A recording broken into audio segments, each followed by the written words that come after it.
योद्धा अश्वत्थामा। अश्वत्थामा द्रोणाचार्य का पुत्र था। कृपि उसकी माता थी। पैदा होते ही वह अश्व की भांति रोया था, इसलिए अश्व की भांति शब्द करने के कारण उसका नाम अश्वत्थामा पड़ा था। वह बहुत ही क्रूर और दुष्ट बुद्धि वाला था, तभी पिता का उसके प्रति अधिक स्नेह नहीं था। धर्म और न्याय के प्रति उसके हृदय में कभी प्रेरणा नहीं होती थी और न वह किसी प्रकार का आतताईपन करने में हिचकता था। उसका बचपन बड़ी ही कठिनाइयों में बीता था। उसके पैदा होने के समय द्रोणाचार्य बहुत निर्धन थे। उनके पास अपनी पत्नी और बालक के पालन पोषण के लिए भी पर्याप्त धन नहीं था। दूध के लिए एक गाय तक नहीं थी। एक दिन अश्वत्थामा बहुत भूखा था। उसने अपनी माँ कृपि से दूध मांगा। कृपि बालक की हठ देखकर दुखी होने लगी और वह उसको किसी तरह से बहलाने पुचकारने लगी, लेकिन अश्वत्थामा हठ पकड़ गया।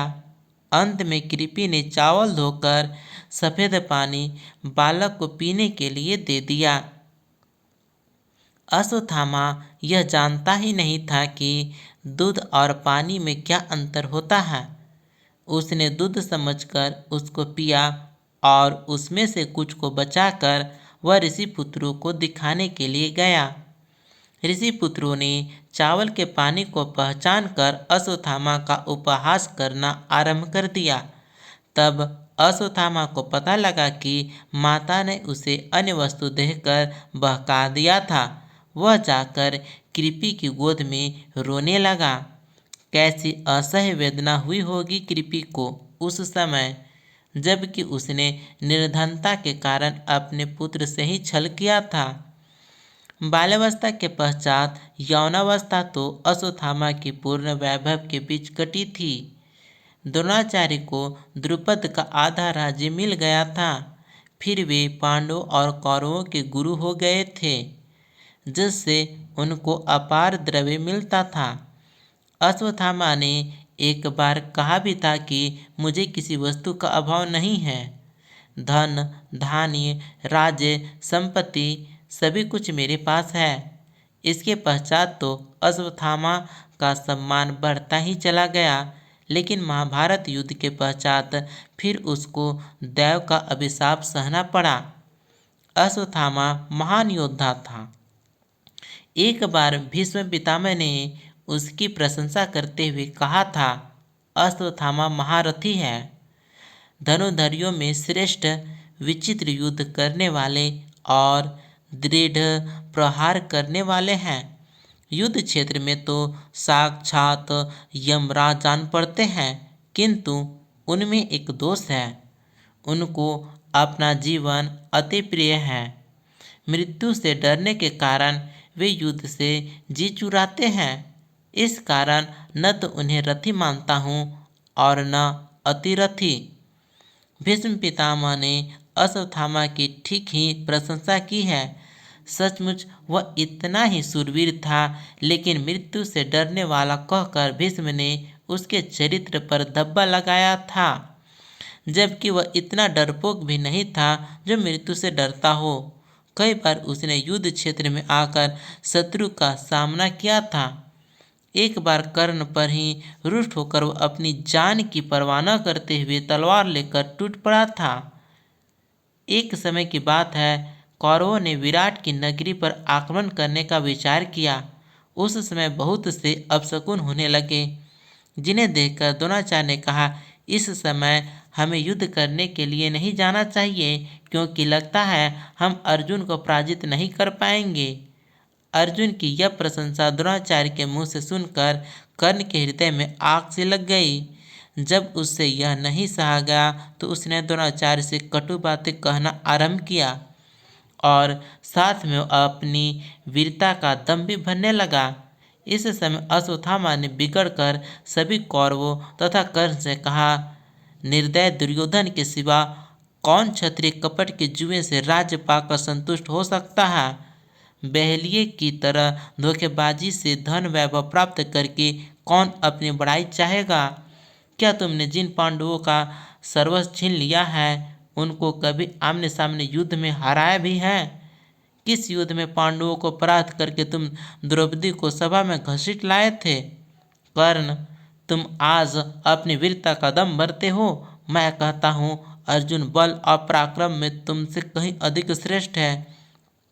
इसके पश्चात फिर वह दुर्योधन की ओर मुड़कर कहने लगा, तुमने जिस प्रकार जुआ खेला, जिस प्रकार द्रौपदी को सभा में घसीट कर लाए और जिस प्रकार इंद्रप्रस्थ का राज्य तुमने हड़प लिया, उसी प्रकार अब अर्जुन का सामना करो। क्षत्रिय धर्म में निपुण चतुर जुआरी तुम्हारा मामा भी आकर अपना पराक्रम दिखाए। कोई भी तुम में से जाकर उस पराक्रमी अर्जुन से मुकाबला करे, मैं उससे युद्ध नहीं करूँगा। हाँ, विराट अगर युद्ध स्थल में आए तो उसका सामना मैं अवश्य करूँगा। अश्वत्थामा की बातें सुनकर सभी लोग चुप हो गए। ऐसा साहसी और निर्भीक था अश्वत्थामा। भीष्म के अंतिम शब्द उसके चरित्र पर ठीक नहीं उतरते। पता नहीं किस अवसर पर भीष्म ने इस प्रकार का निर्णय लिया था। एक बार फिर अश्वत्थामा की कर्ण से कहा सुनी हो गई थी।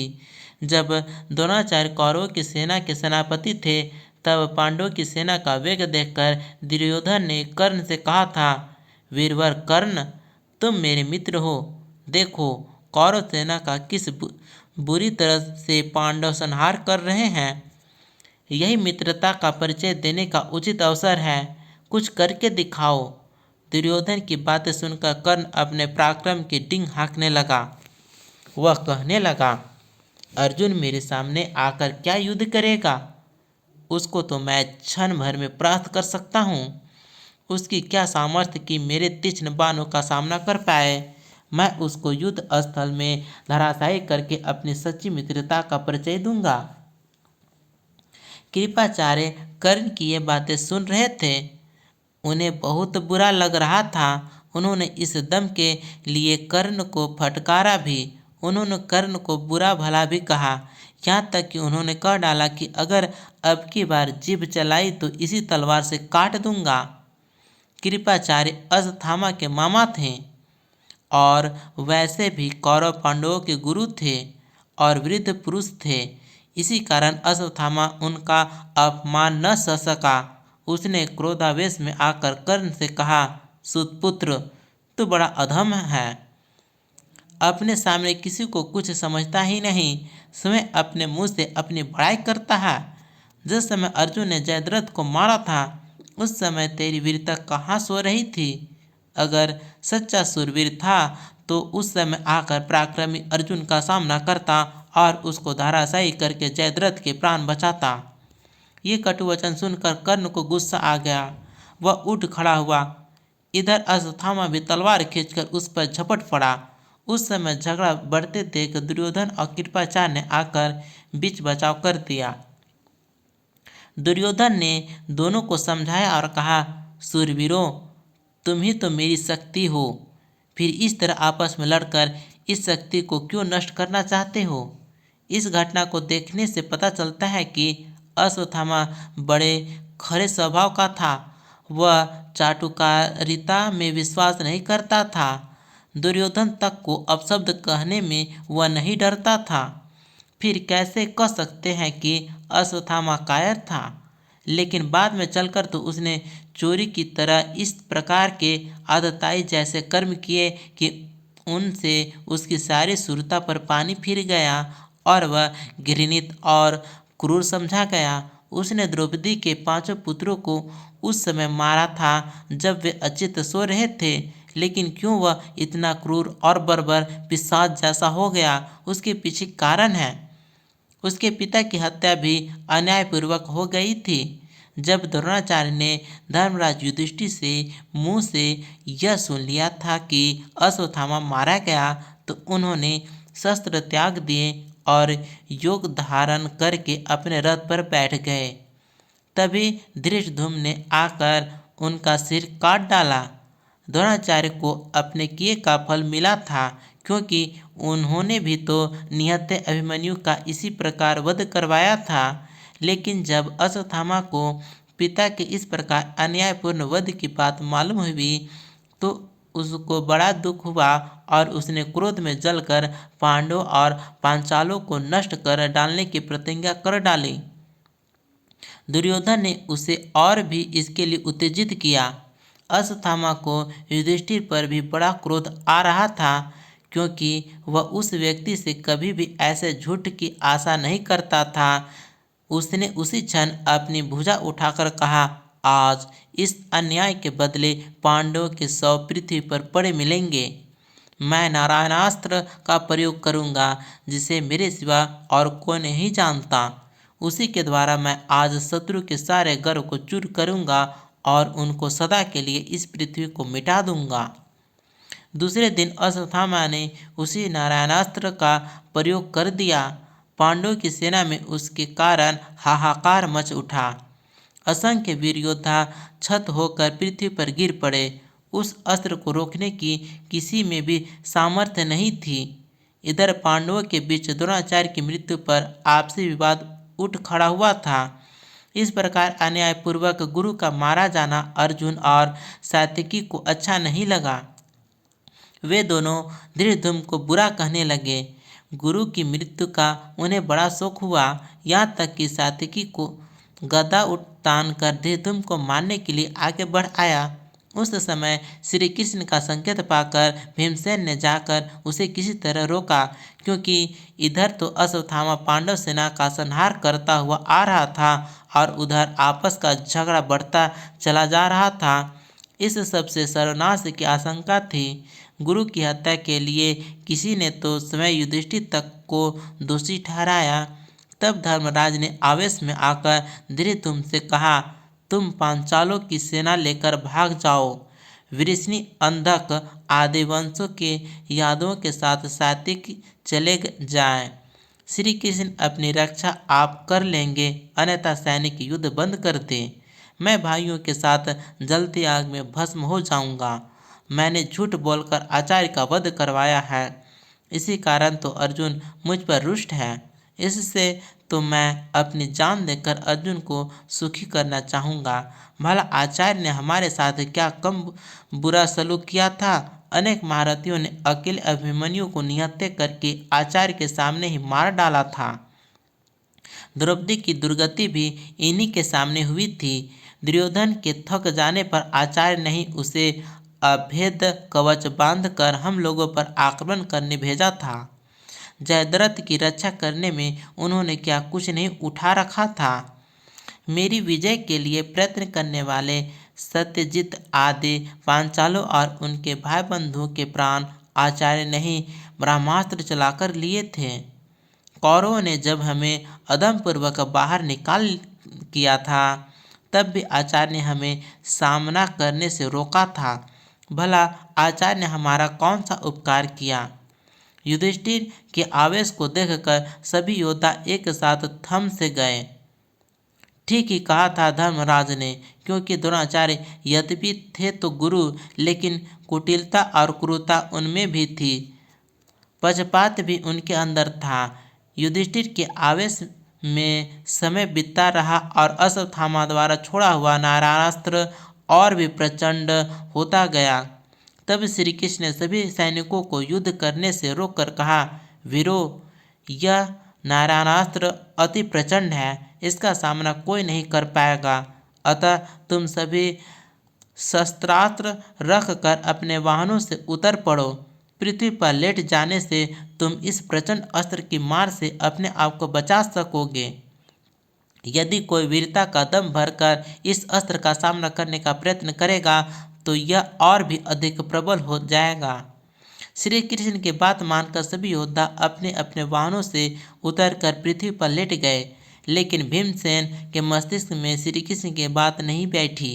वह फिर भी अपनी वीरता बखानता हुआ बोला, मैं बाण चलाकर गदा मारकर इस अस्त्र को विफर कर दूंगा। भयभीत होने की कोई आवश्यकता नहीं है, आज मैं अपना पराक्रम दिखाऊंगा।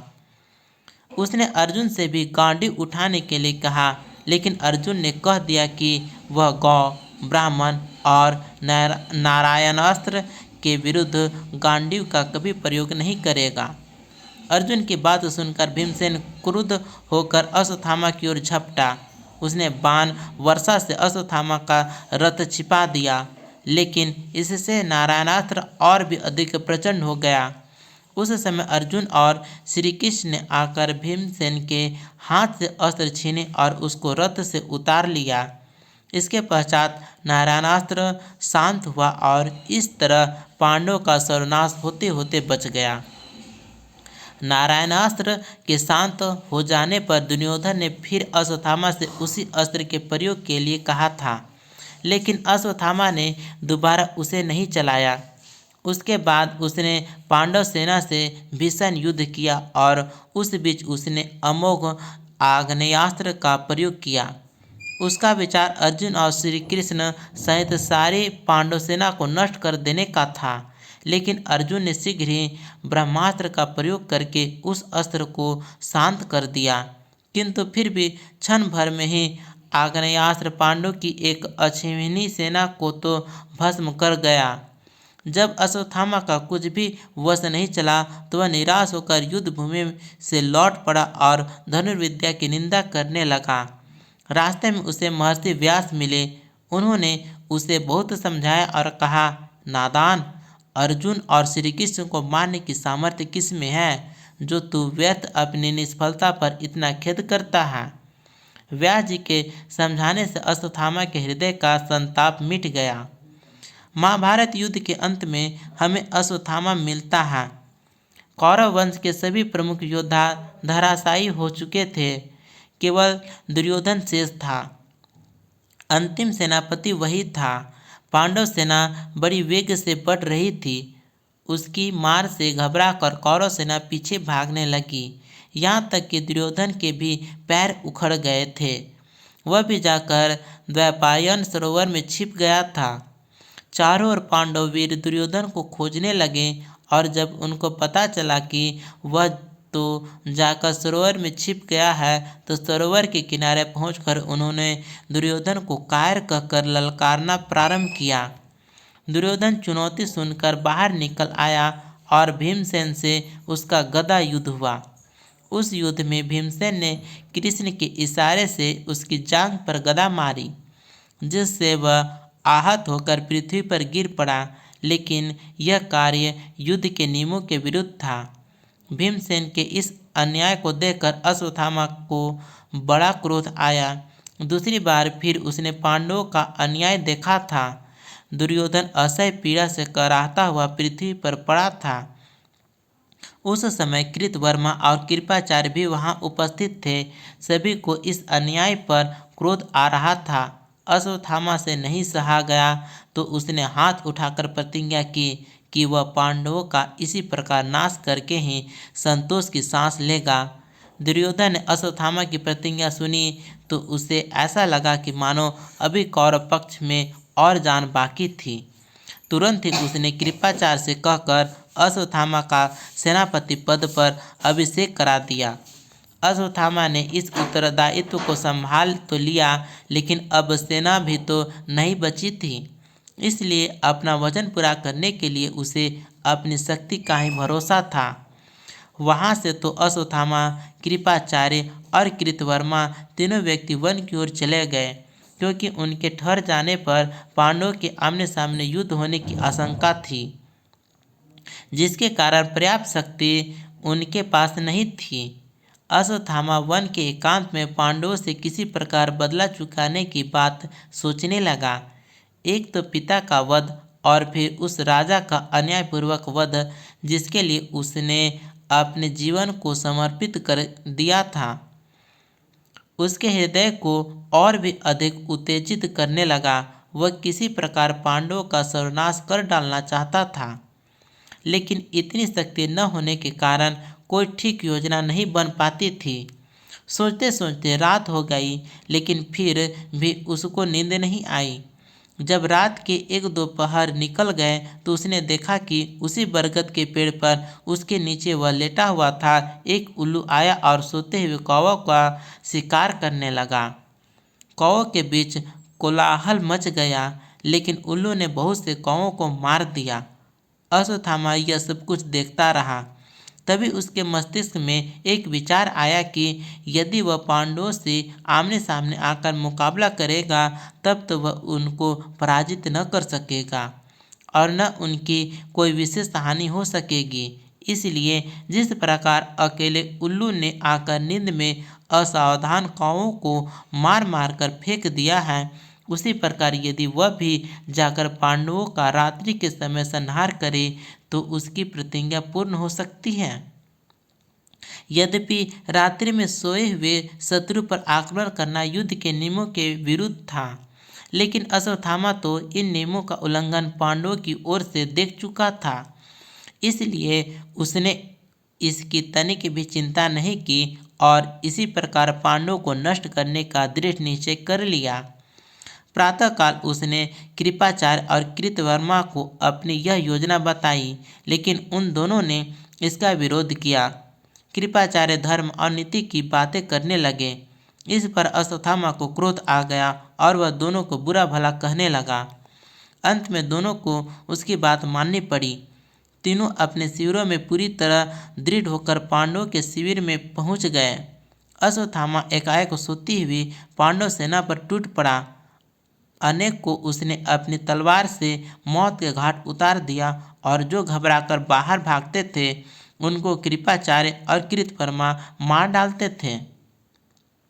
इस प्रकार तीनों ने मिलकर बाहर और भीतर असंख्य योद्धाओं को मार डाला और इसके पश्चात शिविर में आग लगा दी, जिससे चारों ओर हाहाकार मच उठा। किसी प्रकार अश्वत्थामा ने अपने बाप के हत्यारे धृतधुम्न को भी खोज लिया और उसका गला घोंटकर मार डाला। द्रौपदी के 5 पुत्रों को भी उसने उसी समय मार डाला। अश्वत्थामा का क्रोध उस समय इतना प्रचंड हो उठा था कि न्याय, दया, धर्म आदि तो उसकी दृष्टि से मानो पूरी तरह ओझल हो चुके थे। वह तो बर्बरता और निर्दयता का खेल रहा था। उस समय 5 पांडव श्री कृष्ण और सात्यकी शिविर में नहीं थे। कौरवों के पराजित होने पर जब पांडवों ने उनके शिविर पर अधिकार किया था, तो उन्हें अपार कोष सोना, चांदी, रत्न, आभूषण, वस्त्र, दास दासी आदि अनेक वस्तुएं मिली, जिन पर उन्होंने अपना अधिकार कर लिया। पूर्ण प्रसन्नता के साथ जब सभी शिविर में सोने के लिए जाने लगे, तो कृष्ण ने युधिष्ठिर से कहा कि हम लोगों को आज कल्याण कामना से शिविर के बाहर रहना चाहिए। इसी कारण वे बच गए, नहीं तो पता नहीं महाभारत युद्ध का क्या अंत होता। लेकिन फिर भी रात्रि के समय जैसा हाहाकार इस समय अश्वत्थामा के उपद्रव के कारण हुआ, वैसा पहले कभी नहीं हुआ। इसका कारण था कि सभी वीर अधिकतर तो युद्ध के नियमों का पालन करते ही थे। तभी तो संध्या काल समाप्त हो जाने पर कौरव पांडव एक दूसरे के शिविरों के भीतर जाते थे और पूर्ण सौहार्द के साथ बातें करते थे। फिर इस तरह चोर की तरह आक्रमण करना वीरता की गरिमा पर एक धब्बा है।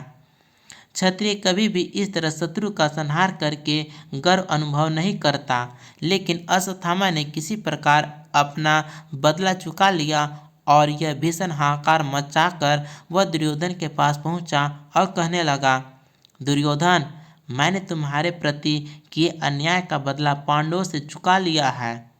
मैंने उनके शिविर में आग लगाकर उनका सर्वनाश कर डाला है।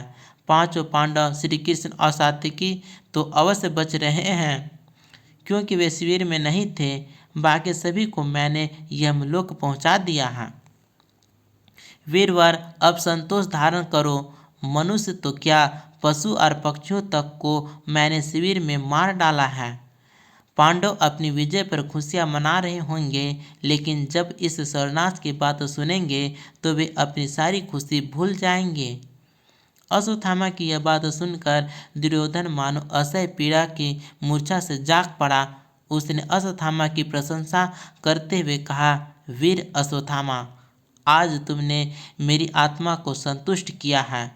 तुमने वह काम किया है जिसे तुम्हारे पिता द्रोण, भीष्म पितामह, कर्ण आदि कोई भी महारथी नहीं कर पाए। पापी धृष्टद्युम्न को तुमने मार डाला, यह सुनकर तो मेरी छाती ठंडी पड़ गई है, क्योंकि उसी पापी ने गुरुदेव की अन्यायपूर्वक हत्या की थी। फिर उसके साथ शिखंडी को भी मारकर तुमने बड़ा ही श्रेष्ठ कार्य किया है, क्योंकि उसी को सामने करके तो अर्जुन ने पितामह को गिराया था। सच, मुझे अपनी पराजय पर तनिक भी खेद नहीं है। मैं पूर्ण सुखी होकर स्वर्लोक को जाता हूँ। वीरवर, वही हम सभी मिलेंगे। यह सुनकर दुर्योधन की श्वास रुक गई। अश्वत्थामा एक तरफ तो दुर्योधन के स्वर्गवास के कारण दुखी होने लगा, लेकिन दूसरी तरफ उसको आज एक असीम गर्व का अनुभव हो रहा था। वह सोच रहा था कि पिता की विक्षिप्त आत्मा आज शांत हो गई होगी, क्योंकि उसके बेटे ने अनुयायियों से बदला चुका लिया है। इधर द्रौपदी अपने 5 पुत्रों के शवों को देखकर दुख के कारण पागल सी हो उठी। उसकी गोद एक रात में सूनी हो गई थी। कहाँ तो संध्या काल में दुर्योधन के धराशायी होने पर उसको अपनी विजय का गर्व हो रहा था, और कहाँ आतताई आकर उसकी सारी प्रसन्नता को कुचलकर सदा के लिए नष्ट कर गया। वह करुण क्रंदन करते हुए युधिष्ठिर के सामने आकर गिर पड़ी। इसी समय भीमसेन ने उसे संभाल लिया। द्रौपदी ने उसी बीच उठकर कहा कि जब तक कि मेरे लालों का हत्यारा व पापी अधुराचारी अश्वत्थामा नहीं मारा जाएगा, तब मैं अन्न जल ग्रहण नहीं करूँगी। उस अन्यायी के माथे में एक महामणि है। जब तक कोई उसे लाकर मुझे नहीं दे देगा, तब तक मुझे यह विश्वास नहीं हो पाएगा कि वह दुष्ट मारा गया। द्रौपदी की यह बात सुनकर भीमसेन अपनी गदा उठाकर अश्वत्थामा के पीछे दौड़ा। पूरे आवेश के साथ भीमसेन के चले जाने के पश्चात श्री कृष्ण ने युधिष्ठिर से कहा, धर्मराज, भीमसेन की रक्षा का उपाय करना चाहिए, क्योंकि अश्वत्थामा के पास ब्रह्मशिर अस्त्र है, जिससे क्षण भर में सारा भूमंडल नष्ट हो सकता है। गुरु द्रोणाचार्य ने यह अस्त्र अपने प्रिय शिष्य अर्जुन को ही दिया था, लेकिन जब अश्वत्थामा को इसका पता चला तो वह दुखी होकर पिता से उसको भी उस अस्त्र को सिखाने के लिए कहने लगा। द्रोणाचार्य को अपने पुत्र पर विश्वास नहीं था, क्योंकि वे जानते थे कि यह क्रूर प्रवृत्ति वाला अश्वत्थामा कहीं भी अस्त्र का दुरुपयोग कर सकता है। इसी कारण उन्होंने पहले उसे इसका प्रयोग नहीं सिखाया था, लेकिन उसके अधिक हठ करने पर उनको सिखाना पड़ा। फिर भी उन्होंने उससे वचन लिया था कि वह इसका दुरुपयोग नहीं करेगा। विशेष संकट पड़ने पर ही वह इसका प्रयोग करेगा। अश्वत्थामा ने वचन देकर वह अस्त्र सीख लिया। अब उसी का सबसे बड़ा भय है, क्योंकि अश्वत्थामा को उचित और अनुचित का तो अधिक विचार है नहीं। हो सकता है वह आवेश में आकर ब्रह्मशिर अस्त्र का प्रयोग कर बैठे तो सर्वनाश हो जाएगा। मैं आपको उसकी कुटिलता की बात बताता हूँ। एक बार वह द्वारका आकर मुझसे कहने लगा, पिताजी ने महर्षि अगस्त से जो ब्रह्मशिर अस्त्र प्राप्त किया है, उसे मैंने सीख लिया है। उसको मुझसे लेकर बदले में मुझे अपना सुदर्शन चक्र दे दो। इस पर मैंने कहा, मुझे तुम्हारे ब्रह्मशिर अस्त्र की आवश्यकता नहीं है। मेरे धनुष, शक्ति, गदा और चक्र में से जिसकी भी तुम्हें आवश्यकता हो ले लो। सुदर्शन चक्र के हजारों लोहे के आरे थे। इस कारण अश्वत्थामा अपनी पूरी शक्ति लगाकर भी उसको उठा नहीं पाया। इससे वह पूरी तरह उदास होकर द्वारका में चला गया। स्वभाव से वह बड़ा क्रूर और निर्दयी है, और धर्म तथा न्याय की भावनाओं का उसके हृदय में तनिक भी स्थान नहीं है। इसलिए मैं कहता हूँ कि भीमसेन की इस परिस्थिति में रक्षा करना आवश्यक है। श्री कृष्ण की बात युधिष्ठिर और अर्जुन ने मान ली, और वे दोनों ही उनके साथ रथों पर आरूढ़ होकर चले। उन्होंने जाकर भीम को लौटाना चाहा, लेकिन भीम तो पवन के वेग से बढ़ रहा था। वह बढ़ता हुआ गंगा किनारे पहुंच गया। वहाँ ऋषियों के बीच व्यास जी की बगल में अश्वत्थामा बैठा था। उसको देखते ही भीमसेन ने धनुष पर बाण चढ़ा लिया। उसी समय अर्जुन, युधिष्ठिर और कृष्ण भी वहाँ आ पहुँचे। अश्वत्थामा ने समझा कि ये मिलकर उसका वध करने के लिए आए हैं। इसलिए एक साथ आवेश में आकर उसने पास से ही एक सेंटा उखाड़ा और उस पर दिव्यास्त्र का प्रयोग किया। छोड़ते समय उसने अस्त्र को आज्ञा दी कि कोई भी पांडव जीवित नहीं बचना चाहिए। उस अस्त्र के छूटते ही प्रचंड अग्नि धधक उठी। ऐसा लगता था मानो यह तीनों लोगों को जलाकर क्षण भर में भस्म कर देगा। यह देखकर कृष्ण ने अर्जुन को इशारा किया, क्योंकि वही इस संकट के सबसे प्राण बचा सकता था। गुरु द्रोणाचार्य ने इस अस्त्र को अर्जुन को भी सिखाया था। तब अर्जुन अपना गांडीव धनुष लेकर मैदान में कूद पड़ा और उसने अपने और अपने भाइयों के लिए स्वस्ति कहकर देवताओं और गुरुओं को प्रणाम किया और अस्त्र से ही अस्त्र का तेज शांत कर देने के लिए ब्रह्मशिर अस्त्र का प्रयोग किया। दोनों ओर से प्रचंड ज्वालाएं धधकती देखकर कोहराम मच उठा। जब अर्जुन ने दोनों महर्षियों को बीच में खड़े देखा तो तुरंत ही उसने अपने अस्त्र को शांत कर दिया और इसके साथ उसने क्षमा प्रार्थना की, लेकिन साथ में कहा, हे देव, मैं तो आपके सम्मान में अपना अस्त्र शांत कर चुका हूँ, लेकिन यदि अश्वत्थामा का अस्त्र शांत नहीं हुआ तो हमारा सर्वनाश निकट ही है। अब आप ही बताइए, हमें क्या उपाय करना चाहिए। अश्वत्थामा अस्त्र को चलाना तो जानता था, लेकिन उसको लौटाने की विधि उसको मालूम नहीं थी। इसी कारण व्यास जी के कहने पर उसने कहा, हे महामुनि, मैं अस्त्र को नहीं लौटाना जानता हूँ। मैं पांडवों का सर्वनाश देखना चाहता हूँ। ये बड़े अन्यायी, दुराचारी और पापी हैं। अश्वत्थामा के आवेश भरे शब्दों को सुनकर व्यास जी ने उसे बहुत कुछ समझाया और कहा, मूर्ख मत बन अश्वत्थामा। देख, अर्जुन ने कभी तेरे प्राण लेने की कामना नहीं की है, क्योंकि अपना अस्त्र शांत कर लिया है।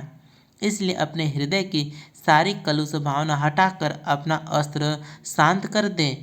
पांडव का सर्वनाश तू क्यों चाहता है? क्या तू नहीं जानता कि जिस राज्य में दिव्य अस्त्र के द्वारा ब्रह्मशिर अस्त्र निष्फल किया जाता है, वहाँ 11 वर्ष तक पानी नहीं बरसता। यही कारण है कि अर्जुन समर्थ होते हुए भी तेरे अस्त्र को नष्ट नहीं करते। सभी का कल्याण सोचता हुआ तू अपने अस्त्र को शांत कर दे और तेरे मस्तक में जो मणि है उसे देकर युधिष्ठिर से समझौता कर दे।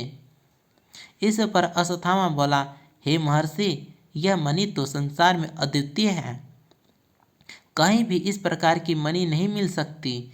अगर यह किसी के पास हो तो शस्त्र, रोग, भूख, प्यास आदि की पीड़ा नहीं होती। देवता, राक्षस, नाग और चोर इत्यादि कोई भी किसी प्रकार नहीं सताता। आपकी आज्ञा का उल्लंघन मैं कभी नहीं कर सकता। यह मेरी मणि है। आप चाहे तो इसे युधिष्ठिर को दे दे, लेकिन मेरा यह प्रचंड अस्त्र तो उत्तरा के गर्भ पर जाकर अवश्य गिरेगा। अभी तो पांडवों का वंशधर पैदा होगा। मैं उसको नष्ट करके पांडवों के वंश और कुल को जड़ समेत नष्ट कर देना चाहता हूँ। व्यास जी अश्वत्थामा का यह क्रूर निश्चय सुनकर चुप पड़ गए, लेकिन श्री कृष्ण ने कहा, अश्वत्थामा, तुम्हारा दिव्य अस्त्र अपनी सारी शक्ति दिखा दे। गर्भ का बालक मृत रूप में ही पैदा होगा, किंतु फिर भी वह जीवित होकर 60 वर्ष तक राज्य करेगा और पांडवों की वंश परंपरा को आगे बढ़ाएगा। कौरव वंश की परीक्षिण होने पर उसका जन्म होने के कारण उसका नाम परीक्षित रखा जाएगा। कृपाचार्य उसको धनुर्वेद की शिक्षा देंगे, लेकिन अश्वत्थामा, तुम्हें इस निर्दयता और अमानुषिकता का पूरा पूरा दंड भरना पड़ेगा। 3000 वर्षों तक तुम्हें निर्जन देश में अकाल भटकना पड़ेगा। कोई तुमसे नहीं बोलेगा। तुम्हारी देह से पी और रक्त की दुर्गंध निकला करेगी। तुमको कोढ़ और अनेक तरह की व्याधियां हो जाएगी, जिसके कारण तुम्हारा जीवन निरंतर एक अभिशाप बनकर रहेगा। श्री कृष्ण की बात अटल थी। अश्वत्थामा को देव ने यही दंड दिया। मणि उससे छीन ली जाती है। द्रौपदी को अश्वत्थामा पर बड़ा आक्रोश था। वह उससे अपने पुत्रों के वध का बदला चुकाना चाहती थी और इसी प्रकार भीमसेन भी पूरी तरह क्रोध युक्त होकर उसका वध करना चाहता था, लेकिन युधिष्ठिर करुणा करके उसे छोड़ देते हैं और वह अपने भाग्य पर दुखी होता हुआ वन की ओर चला जाता है। कहते हैं उसको अमरता प्राप्त थी, इसलिए आज भी कहीं कहीं यह विश्वास प्रचलित है कि अश्वत्थामा एक दिन भिखारी का सा रूप धारण करके नगर के भीतर आता है, लेकिन कोई उसे पहचान नहीं पाता। इस तरह अश्वत्थामा का जीवन सदा के लिए अभिशाप बन गया। उसकी क्रूरता और निर्दयता का यही परिणाम था। अंत में यही कहा जा सकता है कि जैसा अमानुषकृत अश्वत्थामा ने द्रौपदी के 5 पुत्रों को मारकर किया, वैसा तो शायद महाभारत के किसी पात्र ने नहीं किया। यह बड़ा नीचतापूर्ण घृणित कार्य था। इसलिए चाहे अश्वत्थामा कितना ही बड़ा योद्धा था और धनुर्विद्या में पारंगत था, लेकिन उसके प्रति मनुष्य के हृदय में सम्मान की भावना जागृत नहीं होती। यही कहना पड़ता है कि वह एक प्रकार का नर पिशाच था, जो प्रतिशोध की आग में पूरी तरह अंधा होकर नीच से नीच कार्य कर सकता था। रात्रि में असावधान और निहत्थे सैनिकों पर उसका हमला करना महाभारत युद्ध की सारी गरिमा को नष्ट कर देता है। उस विशाल युद्ध के बारे में आज तक कथाएं चली आती है कि वे सच्चे योद्धा थे, जो दिन भर संग्राम करते थे और संध्या काल समाप्त होते ही एक दूसरे के शिविरों में आकर आपस में गले मिलते थे। यही आज के युद्ध में और उस महाभारत के युद्ध में अंतर था। उसमें छल और कपट कम था, लेकिन अश्वत्थामा ने छल से रात्रि को चोर की भांति आक्रमण करके उस गरिमा को नष्ट कर दिया। सचमुच वह उल्लू की तरह क्रूर और निर्दयी था।